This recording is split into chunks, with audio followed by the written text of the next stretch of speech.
继续来关心到环境部的环评会议进前，因为干那开放民众发言的时阵才当入场，未当全程拢踮现场听是爆发冲突。环团今仔日就去到立法院抗议，要求环境部得爱改正。因那环境部长潘启明是强调，规定也是有互民众伫咧现场发言3分钟的时间，民众的权益并无受损。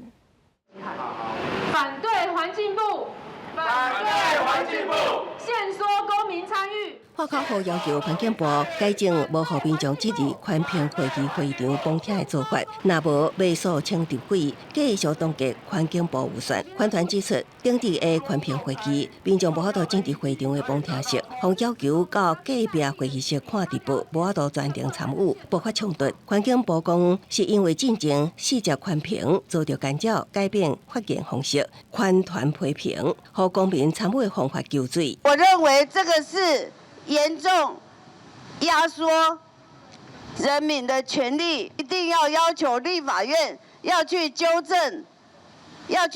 正环境部这个戒严式的环评审查。因为过去发生4阶这种抗议的事情，说我们非常遗憾，所以环评委员呢有希望我们能够针对这种制度能够做一些改进，都是经过委员的这个讨论之后试行，所以五个同时在会场，然后一进一出的一个方式，同时呢旁边2间的会议室也都可以及时的看到会议的一个直播。环团不办环境部就像限缩公民参与的做法，立法院为环委员会处理环境部的预算改动案，民众党立委关心环团要求环评会议，公民参与未当纠罪。国民党立委是针对核电规定了后，台电最近启动兴达大拿电厂加大火力发电，批评是火力全开，互空污加重。请大家少用用费发电的这个词。其实高雄人也会想问你，如果不是用费发电，请问你现在觉得如何解读现在我们是用什么发电呢？